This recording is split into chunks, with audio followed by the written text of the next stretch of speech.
For nearly 4 decades, Taiwan spoke in whispers.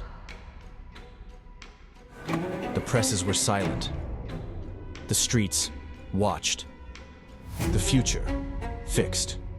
But beneath the surface, something stirred. A question. A poem passed hand to hand.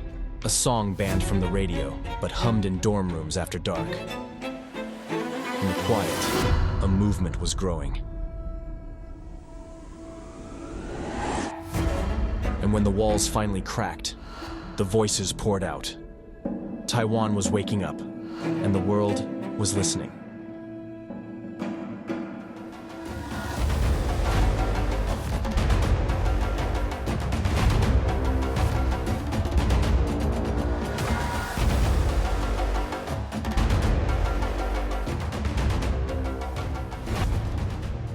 It didn't start with elections. It started with ink. Underground magazines, pamphlets run off stolen mimeographs, satirical comics tucked into lunchboxes. Writers dared to name what others feared: censorship, corruption, Taiwanese identity. Some were jailed. Others fled. A few disappeared.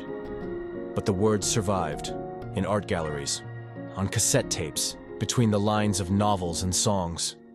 Truth found a way through. And with each risk taken, the silence grew thinner. The wall began to crack.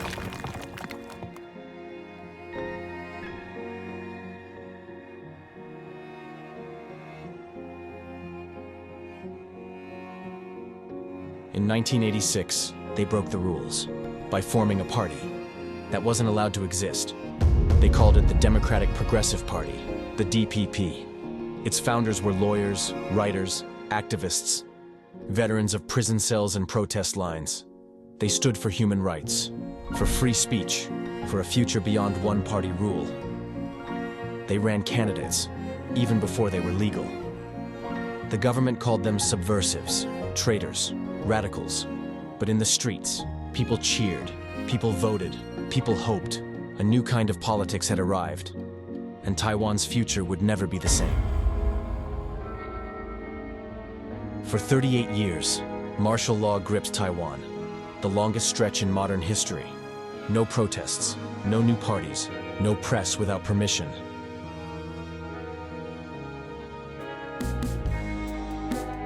But pressure was building, from students, from artists, from ordinary citizens who had tasted dissent and wanted more.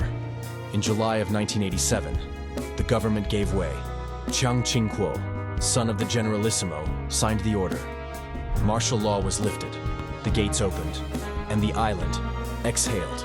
It wasn't revolution, it was release, and in that breath, democracy began.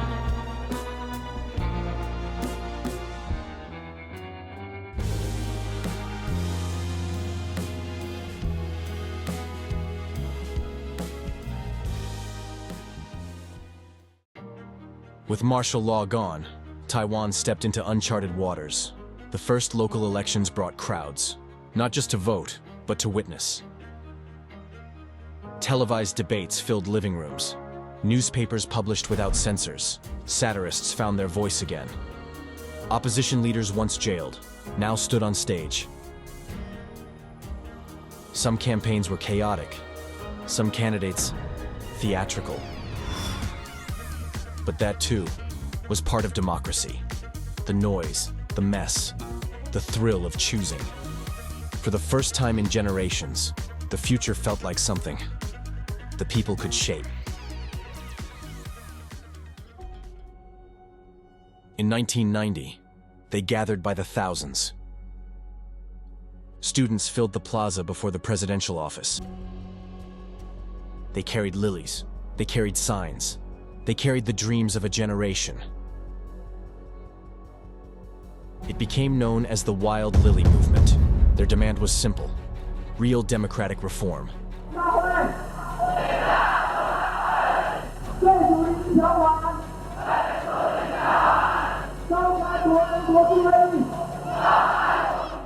And this time, the government listened.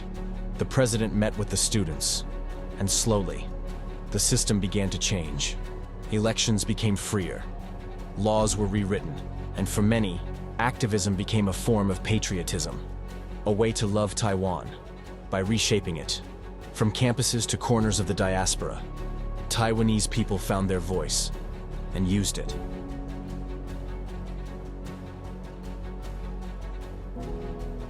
Democracy brought more than ballots.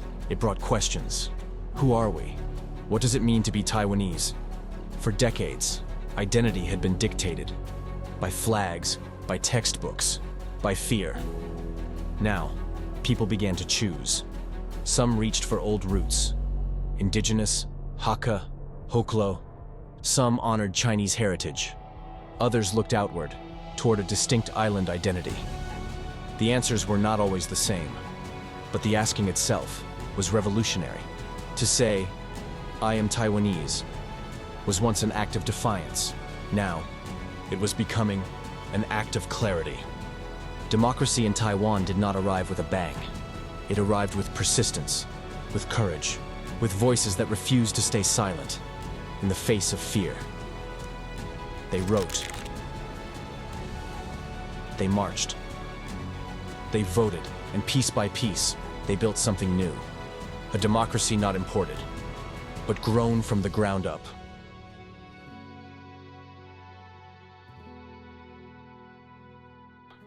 Today, Taiwan stands as one of Asia's freest societies. Not perfect, but free. And its journey is not over, because beyond democracy lies another question. Can it endure? Can it be defended? Can it survive in a world where powerful forces still want to silence it? Next time, Taiwan builds its own shield, one made not of soldiers, but of silicon.